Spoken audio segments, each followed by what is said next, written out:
প্রিয় দর্শক, আমরা এই মুহূর্তে যে জায়গায় রয়েছি সেটি হচ্ছে কানাইঘাট উপজেলার ১ নং লক্ষ্মীপ্রসাদ পূর্ব ইউনিয়নস্থ নয়াবাজার এলাকায়। দর্শক, আপনারা জানেন যে পূর্ব সিলেটের মধ্যে একটি খনিজ সম্পদের স্বর্গ হচ্ছে কানাইঘাটের লক্ষ্মীপ্রসাদ ইউনিয়নের লুবাছড়া পাথর কোয়ারি। যদিও দীর্ঘদিন এই পাথর কোয়ারিটি কোনো কারণবশত বন্ধ ছিল, তবে বর্তমানে আমরা যতটুকু বিভিন্ন সূত্রে জানতে পারলাম যে এই পাথর কোয়ারিটি খুলে দেওয়া হয়েছে, তবে এখনও পর্যন্ত কোনো কার্যক্রম শুরু হয় নাই। এই যে আমরা যে জায়গায় দাঁড়িয়ে রয়েছি, আমাদের পাশে আপনারা দেখতে পাচ্ছেন নয়াবাজার, যে সময়ে এই বাজারটি পুরোপুরি জমজমাট থাকার কথা, আজকে সেই পাথর কোয়ারিটির কার্যক্রম পুরোপুরিভাবে শুরু না হওয়ার দরুন সেই বাজারটি আজকে অনেকটা ধসে পড়েছে। অত্র অঞ্চলের মানুষের একমাত্র জীবন জীবিকা নির্বাহের একমাত্র অবলম্বন হচ্ছে সেই পাথর কোয়ারি। এই পাথর কোয়ারিটি দীর্ঘদিন যাবৎ বন্ধ থাকার দরুন আজকে এই এলাকার জীবনযাত্রায় প্রভাব পড়েছে। দর্শক, আপনারা দেখতে পাচ্ছেন এই যে আমাদের সামনে, আমরা কিছুক্ষণ সময়ের মধ্যে বাজারের ভিতরে যাব এবং আপনাদেরকে দেখাবো, এবং আমাদের সামনে অনেক প্রতীক রয়েছেন এবং পথচারী রয়েছেন, তাদের কাছ থেকে জানতে চাইব যে এই পাথর কোয়ারিটি বর্তমানে বন্ধ থাকার কারণে তাদের উপর কতটা প্রভাব পড়ছে। তো আমরা যতটুকু জানি যে কোনো এক সময় আমরা দেখেছি এই নয়াবাজার এবং পার্শ্ববর্তী রয়েছে নদীর ওপারে রয়েছে মুলাগুল বাজার, এই দুটি বাজার জমজমাট ছিল। আজকে পাথর কোয়ারিটি বন্ধ থাকার দরুন আজকে ঝিমিয়ে পড়েছে ওই বাজারসমূহ এবং কর্মসংস্থান আজকে ধসে পড়েছে। দর্শক, আমরা এই মুহূর্তে কিছু পথচারী তাদের সাথে কথা বলবো যে এই পাথর কোয়ারির কতদিন যাবৎ বন্ধ এবং বর্তমানে কোন অবস্থায় রয়েছে এবং তাদের জীবন জীবিকা কীভাবে চলছে সেই ব্যাপারে আমরা তাদের কাছ থেকে একটু জানার চেষ্টা করব। আর কথা বলার পাশাপাশি আপনাদেরকে দেখাবো যে এই পাথর কোয়ারিটির মূল চিত্র। যদিও দুর্গম এলাকা, লক্ষ্মীপ্রসাদ ইউনিয়ন হচ্ছে জকিগঞ্জ কানাইঘাট তথা পূর্ব সিলেটের মধ্যে একটি দুর্গম এলাকা, আর এখানে যোগাযোগ ব্যবস্থার অবনতির কারণে সচরাচর কোনো মিডিয়া এখানে আসে না, এবং ওই লক্ষ্মীপ্রসাদ দ্বীপ এলাকার যে দ্বীপ ইউনিয়নের যে জীবনযাত্রার বৈচিত্র্য মান রয়েছে সেগুলো আসলে কোনো মিডিয়া আদৌ প্রকাশ খুব একটা করে না। তো আমরা এখানে এসেছি আজকে লক্ষ্মীপ্রসাদ পূর্ব ইউনিয়নের সেই নয়াবাজার এলাকার মানুষের কিছু চিত্র আপনাদের সামনে তুলে ধরবো এবং সরাসরি সেই পাথর কোয়ারিটি আপনাদের সামনে তুলে ধরবো। আপনারা আমাদের সাথে থাকবেন। কি বলতে চান আপনাদের এই পাথর কোয়ারি সম্পর্কে? ভাই, আমি বলতে চাই ওই যে আমরা পাথর কোয়ারিগুলা বন্ধ থাকার কারণে আমরা এখানে হাজার হাজার শ্রমিকসকল অনেক অসুবিধার মাঝে আছে। আসলে এখান যদি সরকারে সহাল মহলে যদি আন্তরিকতায় খুলিয়া দেয়, তাহলে আমরা এই হাজার হাজার মানুষ কর্মসংস্থা বাঁচিয়া থাকবো। ওখানেও আমি সরকারের কাছে চাই। ধন্যবাদ। এবং পাশাপাশি এই যে আপনারা এখানেও একটা ব্রিজ আছে, এখানেও আমরা দেখতে পাচ্ছি যে একটা কাঠের ব্রিজ তৈরি হচ্ছে। কাঠের ব্রিজ, এই ব্রিজের কারণে আপনারা কতটা?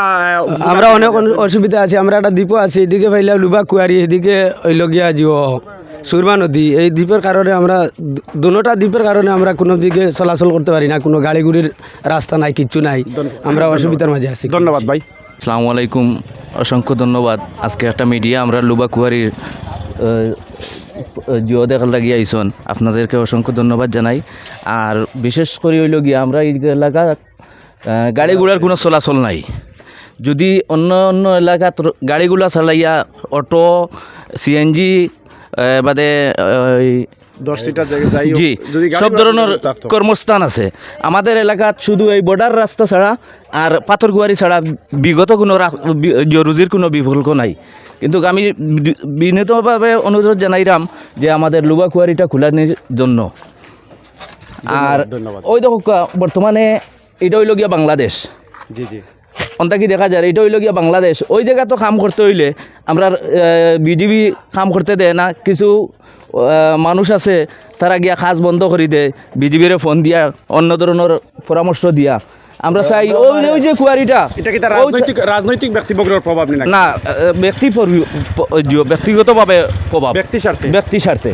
ও যদি আমরা ওই সাইডটা যদি খুলিয়া দেওয়া হয়, তাহলেও আমরা শ্রমিকসকলের একটা কর্মস্থান বাড়ইব, রুজি রোজগারের 2 মুঠ চাউল নিয়ে বাচ্চান্তরে নিয়ে খাওয়ানির একটা জিও থাকবো।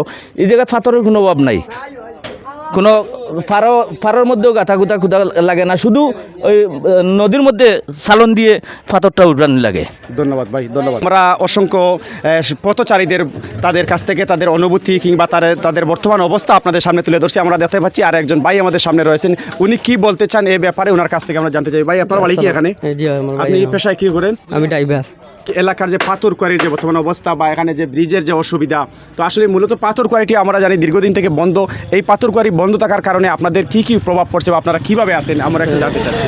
খানাইঘাট থানার মানে মুলাগুল অঞ্চলের একমাত্র কর্মস্থান হইল গিয়ে লুবা কুয়ারি। ওখানে আসেন। তো এটা একমাত্র এই গোটা মুলাগুলের কর্মস্থান হইল লুবা কুয়ারি। তো এটা বন্ধ থাকার কারণে অনেক অসুবিধা হওয়ার, তো খুললে আমরা সুবিধা হইব।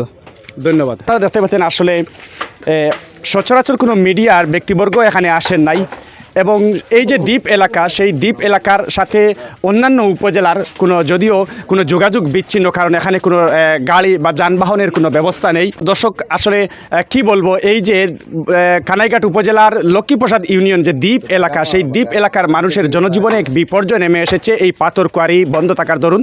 তো তারা আসলে কতটা কি কষ্টের মধ্যে রয়েছে এবং কিভাবে তারা দিন যাপন করছে আসলে সেটা বোঝানো সম্ভব নয়। আর যদিও অন্যান্য উপজেলার সাথে এই কানাইঘাট উপজেলার লক্ষ্মীপ্রসাদ ইউনিয়নের যদিও যানবাহন ব্যবস্থা নেই এবং যোগাযোগ বিচ্ছিন্ন, তাই সচরাচর কোনো মিডিয়ার ব্যক্তিবর্গ এখানে এসে তাদের সেই দুঃখ দুর্দশা মিডিয়ায় আসলে প্রকাশ করেন নাই।